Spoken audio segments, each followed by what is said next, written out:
നെന്മാറയിൽ വീടിന്റെ വെള്ള ടാങ്ക് മിന്നലിൽ തകർന്നു. പരിസരത്തെ വീടുകൾക്കും കേടുപറ്റി. പുലർച്ചെ വീശിയടിച്ച കാറ്റിലും മിന്നലിലും മഴയിലുമാണ് കരിമ്പാറയിലും പരിസരത്തും വലിയ നാശനഷ്ടമുണ്ടായത്. കരിമ്പാറയിലെ സന്ധ്യ സുരേഷിന്റെ വീട്ടിലെ കുടിവെള്ള ടാങ്ക് പൊട്ടി സമീപത്തേക്ക് തെറിച്ചു. തെങ്ങിനും കേടുപറ്റി. സമീപത്തെ വീടുകളിലെ ഇലക്ട്രിക് ഉപകരണങ്ങളും കേടായി. സന്ധ്യയുടെ വീട്ടിലെ വൈദ്യുതി ഉപകരണങ്ങളും വയറുകളും കത്തിനശിച്ച നിലയിലാണ്. ഇവിടെ നിന്ന് ചേരുംകാടുള്ള വീട്ടിലേക്ക് 2 ദിവസം മുമ്പ് ഇവർ വിരുന്നു പോയിരുന്നതിനാൽ ആളപായം ഒഴിവായി. സുരേഷ് ബാംഗ്ലൂരിലാണ്. സന്ധ്യ സ്വകാര്യ കോളേജിലെ ജീവനക്കാരിയും. വില്ലേജ് അധികാരികൾ സ്ഥലത്തെത്തി നഷ്ടം വിലയിരുത്തി. പരമാവധി നഷ്ടപരിഹാരം നൽകണമെന്ന് ബ്ലോക്ക് പഞ്ചായത്ത് അംഗം വിനോദ് ചക്രായ ആവശ്യപ്പെട്ടു. ഇന്നലെ രാത്രി ഉണ്ടായ ശക്തമായ ഇടിമിന്നലിൽ ഇവിടെ അയലൂർ പഞ്ചായത്തിനകത്തെ പൂഞ്ചേരിയിലെ സന്ധ്യ എന്ന് പറയുന്ന ആളുടെ വീടിൻ്റെ വാട്ടർ ടാങ്ക് പൂർണ്ണമായും തകർന്നിരിക്കുകയാണ്.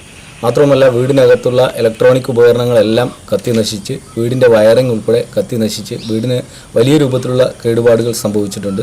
അതോടൊപ്പം തന്നെ വീടിൻ്റെ പരിസരത്തുള്ള ഒരു തെങ്ങ് കത്തി നശിച്ചിട്ടുണ്ട്. ഇതിനകത്ത് ഇവിടെ മാത്രമല്ല, ഈ പരിസരത്തെ 10ഓളം വീടുകളിലെ ഫാന്, ഇൻവെർട്ടർ, ഫ്രിഡ്ജ്, മിക്സി തുടങ്ങിയ ഗൃഹോപകരണങ്ങളൊക്കെ പൂർണ്ണമായും കത്തി നശിച്ചിട്ടുണ്ട്. ഇത് വാർഡ് മെമ്പറുടെ കൂടെ സാന്നിധ്യത്തിൽ ഇന്നിവിടെ പരിശോധിച്ച് ഉടനെ തന്നെ ഇതിൻ്റെ വിവരം ബന്ധപ്പെട്ട വില്ലേജ് അധികൃതരെ, റവന്യൂ അധികൃതരെ അറിയിച്ചിട്ടുണ്ട്. അവർക്ക് കൂടെ പരിശോധന നടത്തിയ ശേഷം ഈ കുടുംബത്തിന് എന്തെങ്കിലും നഷ്ടപരിഹാരം കിട്ടുന്നതിന് വേണ്ടുന്ന ഇടപെടലുകൾ നടത്തും. പഞ്ചായത്ത് അംഗം എമിലി ബിജുവും സ്ഥലത്തെത്തി.